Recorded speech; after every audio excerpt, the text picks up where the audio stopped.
Nunca pensé que el corte final vendría de mí. Lo imaginaba todo al revés, cuidándolos en la vejez, regresando a casa en vacaciones, manteniéndonos unidos a pesar de las diferencias. Pero hay momentos en los que la vida no te grita, te susurra algo al oído, y esa voz es imposible de ignorar. Aquel día, la sala olía a comida tibia y celebraciones forzadas.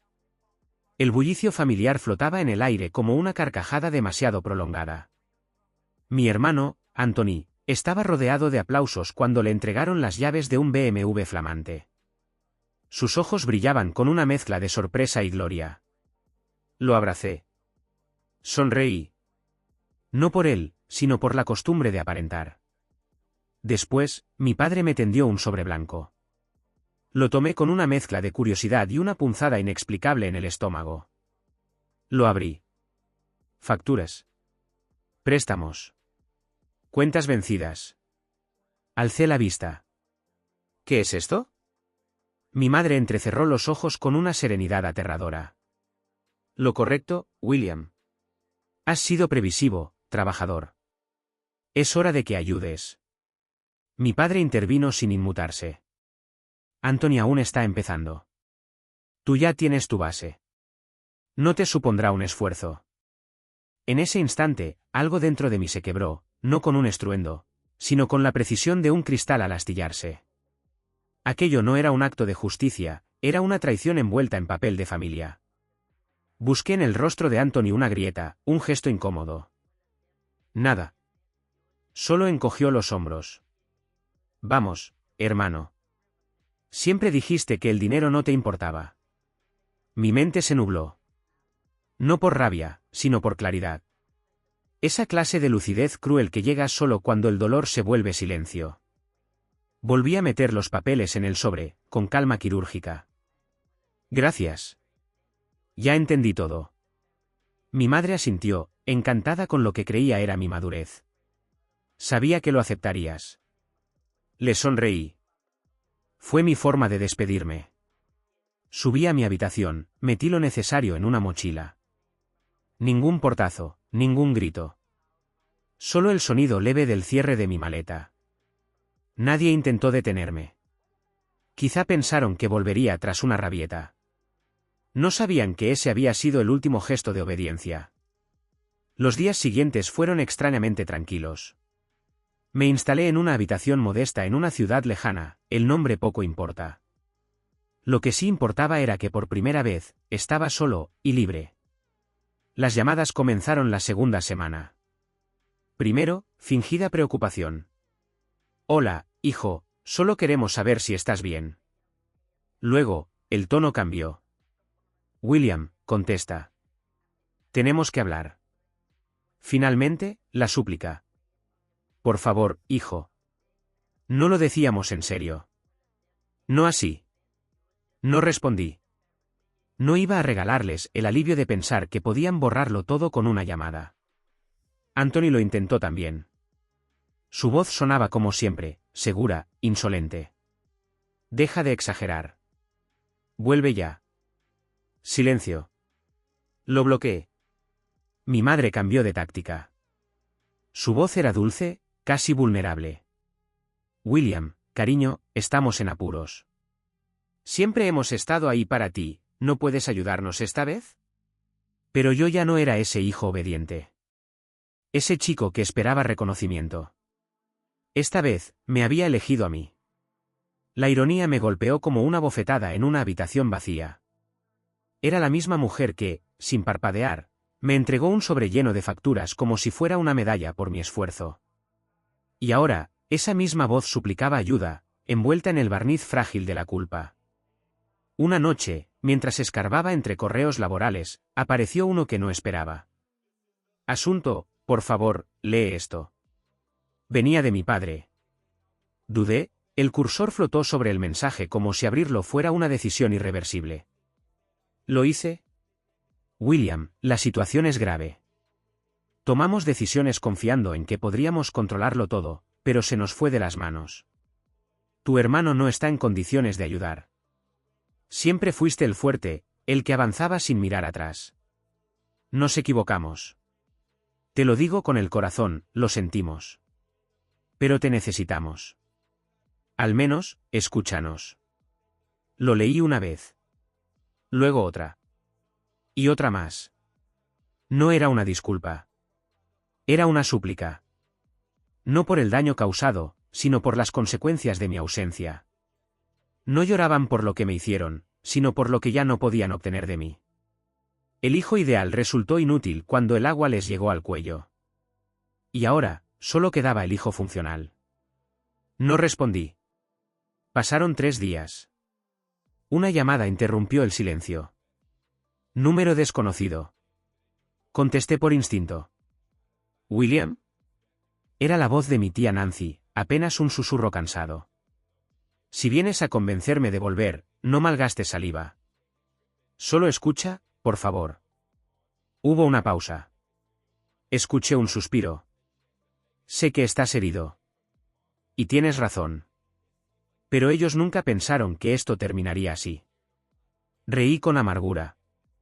Nunca pensaron que yo también me rompería. Silencio. Siempre creyeron que lo aguantarías, murmuró al fin. Que eras fuerte, sensato. Nunca se detuvieron a pensar en cómo te hacían sentir. No, tía. No es eso. Ellos no pensaban. Solo actuaban. Yo era su red de seguridad. No un hijo, un plan de respaldo. Otro silencio. Esta vez, más denso. ¿Por qué le regalaron un coche de lujo a Anthony si estaban endeudados hasta el cuello? ¿Cómo se justificaron? La respuesta tardó. Querían hacer algo especial, algo que no habían hecho antes. Pensaron que lo merecía. Cerré los ojos. El coche no era el problema. Era el símbolo. La confirmación de lo que siempre supe pero nunca quise aceptar. Que yo era el que resolvía. Y él, el que recibía. Nancy no intentó negarlo. Están empezando a comprender lo que hicieron. No saben cómo arreglarlo, pero quieren hacerlo. ¿No podrías darles esa oportunidad? Me mantuve en silencio. Tal vez, dije, casi sin voz. Pero no con palabras. Ya no. Gracias, William. Sé lo difícil que es esto. Pero... La interrupción fue suave, apenas un murmullo. Anthony también me llamó. Preguntó si piensas volver. Fruncí el ceño. ¿Qué busca? No está tan ciego como crees. Está empezando a ver. Eso me descolocó. Anthony, viendo algo más allá de su reflejo. No respondí llamadas. No devolví mensajes. Me aferré al silencio como un abrigo. Hasta que, una noche de jueves, el teléfono vibró de nuevo. Otro número desconocido. Contesté sin pensar. ¿William? Anthony. Su voz era distinta. Más lenta. Dañada. Sí, respondí seco. Silencio. Luego, un leve temblor al otro lado de la línea. Lo siento. Pero, todo se ha complicado. Mi estómago se tensó. ¿Qué pasó? Tardó en hablar. Como si le doliera. No me escucharon. Intentaron arreglarlo por su cuenta. Pero ahora. Respiró hondo. Vendieron el coche. El mundo pareció detenerse un segundo. ¿El BMW? Sí. Lo único que podían ofrecer. No quedaba más. No supe qué decir. No pensé que llegarían a eso, murmuré. Anthony suspiró. Lento. Cansado. Yo tampoco. Pero creo que, por fin lo entendieron. Por primera vez en mucho tiempo, no sentí furia. Solo una calma amarga. Como si el dolor hubiera hecho las paces con la verdad. Y por un instante fugaz, creí que tal vez, solo tal vez, esta historia aún tenía un segundo acto. El silencio después de esas palabras fue denso, casi físico. Vendieron el coche. Aquel coche que era más que un vehículo, era el monumento a una vida de comparaciones. El trofeo que premiaba al hijo favorito mientras yo recibía deudas como legado. Podría haber sentido compasión. Incluso pena. Pero no. Lo que emergió fue una frialdad serena, un bloque de hielo que se instaló en mi pecho con absoluta convicción. Solo era el inicio del derrumbe. ¿Y qué? Mi voz salió firme, afilada como cristal recién roto. Al otro lado de la línea, Anthony cayó. Pude imaginar su expresión, desconcertada, quizá herida, esperando un hermano que ya no existía. «Están mal, William». «Muy mal», dijo al fin, con un tono que apenas reconocí. «He intentado hablar con ellos, pero siguen creyendo que esto pasará solo. No lo entienden, todo se está viniendo abajo». Había miedo en su voz. Y no del tipo superficial. Era el miedo del que por primera vez ve que los cimientos tiemblan. Ese ya no es mi problema. Su respiración se volvió irregular, pesada. «No digas eso. Son nuestros padres». Reí, pero no de humor. Fue un sonido hueco, seco, tan amargo que incluso yo lo sentí. ¿Nuestros? ¡Qué conveniente! Cuando fui el único que cargó con todo, no lo eran. Ahora que ya no pueden mantener tu vida de regalo, de pronto los compartimos. Me equivoqué, susurró. No. Solo abriste los ojos cuando se te acabaron los privilegios. Más silencio. Esta vez no lo interrumpí. Quise colgar. Poner fin a esa farsa. Pero una parte de mí, la que aún necesitaba entender hasta qué punto se desmoronaban, me hizo preguntar. ¿Qué más? Anthony dudó. Pero entonces, como si se liberara, lo soltó todo. La hipoteca está en números rojos. Las cuentas también. Sacaron préstamos nuevos intentando tapar los antiguos. Ahora los bancos llaman cada día. Papá, ayer se desplomó. Nunca lo vi así. No habló. No comió. Solo se sentó, mirando una pared vacía. Sentí una punzada. Muy leve. Pero no dejé que asomara. Lidien con eso. Yo ya hice lo que me correspondía durante años. Ahora les toca a ustedes. Anthony dejó escapar un suspiro áspero. Si esto sigue, perderán todo. Quizás sea lo que necesitan.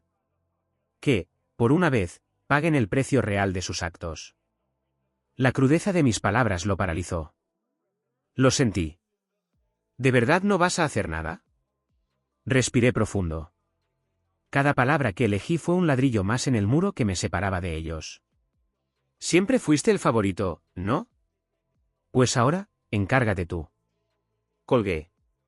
Durante los días siguientes, el teléfono se convirtió en un enemigo. Llamadas perdidas. Mensajes de voz llenos de sollozos. Mi madre, mi padre, incluso Anthony. Todos hablaban. Yo no contestaba. Hasta que la realidad cruzó la puerta. Tarde cualquiera. Golpes secos en la entrada del Airbnb donde me refugiaba. Fui hasta allí con el corazón tenso. Al abrir, la vi, Nancy. La tía que siempre observaba desde los márgenes. Su rostro, marcado por la angustia. ¿Podemos hablar? La dejé entrar. No porque quisiera, sino porque algo en su mirada me dijo que lo que traía no era cualquier súplica. Observó la estancia, respiró hondo y fue directa. Están al límite, William. Tu padre colapsó. Cayó, sin decir palabra. Una pausa. Mi cuerpo se tensó, pero mi expresión no se movió un milímetro. ¿Está hospitalizado? Ella negó lentamente. No quiso ir. Dice que está bien. Pero no lo está. No es mi responsabilidad, tía. No te pido que los salves. Solo, que los mires. Solo eso. ¿Y qué quieren que vea? ¿A dos adultos que me usaron como escudo financiero y ahora lloran porque se les acabó el recurso? Nancy bajó la mirada. Saben que se equivocaron. Lo están pagando. Pero tú también eres su hijo. Esa frase me atravesó. No por lo que decía, sino por lo que removía. Algo antiguo. Algo que aún ardía. Fui su hijo durante años. Y me dejaron de lado sin pestañear. Si quieren que los perdone, tendrán que ganárselo. Porque ya no soy ese chico que aceptaba estar en la sombra mientras Anthony brillaba con luz prestada. Nancy me miró. No con lástima, sino con comprensión. Y resignación. Entonces, dime, ¿qué es lo que quieres, William? Me giré hacia la ventana. Afuera, el cielo comenzaba a oscurecer, como si el día también estuviera cansado. ¿Qué quería? ¿Justicia? ¿Redención? ¿O simplemente que por una sola vez, dijeran lo arruinamos sin esperar nada a cambio? Aún no lo sabía. Pero estaba más cerca que nunca de descubrirlo. Lo único claro para mí era esto, no iba a volver para rescatarlos. Si realmente querían reparar algo, tendrían que aprender a enfrentarlo solos. Sin mí. Nancy me sostuvo la mirada unos segundos más. Finalmente, se puso de pie. Entonces es definitivo. ¿No vas a intervenir? No, respondí con calma. No mientras me sigan viendo como una billetera con patas. Ella asintió con lentitud, como quien carga una verdad incómoda. Se acercó a la puerta, pero antes de cruzarla, se detuvo. Solo espero que no lo comprendan demasiado tarde. Y se marchó. Me quedé allí de pie, mirando la puerta cerrada, sintiendo que la historia aún respiraba en algún rincón. Conocía a mis padres demasiado bien. No se darían por vencidos con un no. La pregunta no era si insistirían. La pregunta era cómo lo harían ahora que sabían que yo ya no era parte del plan. Las semanas siguientes fueron tranquilas, al menos en apariencia. Me volqué por completo en mis proyectos, organicé mis finanzas con rigor y poco a poco, fui levantando algo firme con mis propias manos. No fue sencillo, pero por primera vez tenía la certeza de que lo que construía era mío. Sin ataduras. Sin chantajes. Sin cargas heredadas. Mientras yo avanzaba, mi familia se hundía. No necesitaba contestar sus llamadas para saberlo, los mensajes lo decían todo. Primero llegaron los ruegos envueltos en desesperación. William, solo necesitamos un poco de ayuda para estabilizarnos. Después, las emociones disfrazadas de culpa. ¿En serio vas a darnos la espalda? ¿Después de todo? Y cuando eso no funcionó, la máscara cayó. Siempre fuiste egoísta. Frío. Incapaz de pensar en nadie más. Ya no me dolía. Era predecible. En muchas familias, el primero en romper el patrón de escasez no es celebrado. Es utilizado. Transformado en una especie de héroe obligado, un salvador automático. Y si no acepta ese papel, se convierte en el villano. Pero yo no firmé ningún contrato. Nadie me sostuvo cuando ahorraba centavo a centavo. Nadie se ofreció a ayudarme cuando trabajaba sin horarios, soñando con una mínima independencia. Nadie me preguntó si necesitaba algo cuando dejé todo atrás para empezar desde cero. Y ahora, cuando finalmente estaba bien, era yo el cruel, el traidor, el que los dejó caer.